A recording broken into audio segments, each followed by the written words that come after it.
3 دفعہ اس طرح کروا لیں، نکاح ہو جائے گا۔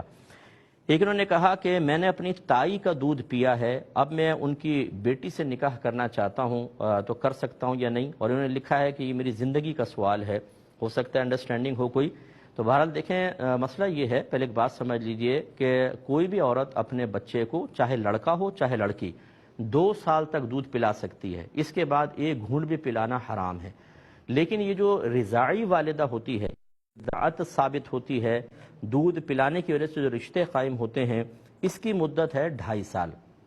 یعنی کہنے کا مطلب یہ کہ 2 سال کے بعد دودھ پلانا منع ہو جاتا ہے، لیکن اگر کسی عورت نے کسی کے بچے کو 2.5 سال کی مدت کے اندر اندر دودھ پلایا، تب بھی رضاعت ثابت ہو جائے گی۔ اچھا بھی کیوں ہوتی ہے؟ حالانکہ 2 سال کے بعد تو پلانا منع ہو جاتا ہے، اس میں لمبی دلیل ہیں، صرف خلاصہ آپ کو عرض کر رہا ہوں، کبھی موقع ملے گا دلائل بھی آپ کو میں بتا دوں گا۔ تو خلاصہ کلام یہ ہے، اب آپ کو یہ دیکھنا ہوگا کہ کیا آپ کی تائی نے آپ کی 2.5 سال کی عمر کے اندر اندر دودھ پلایا؟ اگر پلایا ہے تو آپ ان کے رضاعی بیٹے بن گئے، اور جتنی ان کی اولاد ہیں وہ آپ کے بھائی بہن ہو گئے۔ بالکل جیسے نسب کے بھائی بہن ہیں، ایسے رضاعی بھائی بہن، اور سگی بہن سے جس طرح نکاح نہیں ہو سکتا، ایسی رضاعی بہن سے بھی نہیں ہو سکتا۔ ہاں، اس رضاعی بہن کا نکاح آپ کے کسی بھائی سے ہو سکتا ہے، ٹھیک ہے نا، تو اس سے ہو سکتا ہے، لیکن آپ کا نہیں ہو سکتا، کیونکہ آپ نے دونوں نے، ان کے بچوں نے بھی اور آپ نے بھی ایک ہی ماں کا دودھ پی لیا ہے، تو اب آپس میں آپ لوگ رضاعی بھائی بہن ہو گئے، آپ کا نکاح نہیں ہو سکے گا، کتنی انڈرسٹینڈنگ ہو۔ اور بعض اوقات تو ایسے بھی میرے پاس کیسز آئے کہ نکاح ہو گیا، بعد میں بتایا عورت نے کہ جی میں نے تو دودھ پلایا تھا، اور اس پہ گواہ بھی ہے، تو وہ نکاح ختم کرنا واجب ہوتا ہے، یاد رکھیں، وہ بہن ہے آپ کی۔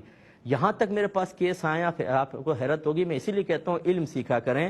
نکاح ہو گیا ہے، 2 بچے ہو گئے، اور اس کے بعد مسئلہ پتہ چلا ہے کہ رضاعی بہن سے تو نکاح ہی نہیں ہو سکتا، اور پھر وہ مجھے کہہ رہے ہیں کہ کوئی ایسا حل بتا دیں، کیونکہ ہماری تو زندگی تباہ ہو جائے گی، ہم تو ساتھ رہ رہے ہیں، 2 بچے ہیں، اب کیسے علیحدہ ہوں، کیا ہو کیا نہیں؟ بھائی قرآنی حکم تو ہے، اسی لیے ہم کہتے ہیں آپ علم دین سیکھیں، اپنے بچوں کو سکھائیں، ورنہ دنیا بھی تباہ ہوتی ہے، اور آخرت میں آپ کو اس قدر سختی کے ساتھ، ہو سکتا ہے اللہ کی رحمت بہت بڑی ہے، اور میں تو دعا کرتا ہوں اللہ تعالیٰ پوری امت کو بلا حساب و کتاب داخل جنت فرما دے، لیکن ہم اللہ تبارک و تعالیٰ پر کوئی حکم تو مسلط نہیں کر سکتے۔ آخرت میں جہالت کی بنا پر کیے گئے گناہوں پہ بہت سخت گرفت ہے۔ کوئی معصوم نہ سمجھے اپنے آپ کو کہ ہم کہہ دیں گے اللہ تعالیٰ ہمیں تو پتہ ہی نہیں تھا، پتہ ہی نہیں تھا تو سیکھا کیوں نہیں تھا؟ علم سیکھنا فرض ہے، تو اس لیے اچھی طریقے سے میں بار بار کہتا ہوں، فرض علوم سیکھیے، اپنے بچوں کو سکھائیے۔ وہ ماں باپ کہ جو اپنے اولاد کو، وہ شوہر جو اپنی بیوی کو علم سکھاتے ہیں، برود قیامت آپ کو اس کا جواب دہ ہونا پڑے گا۔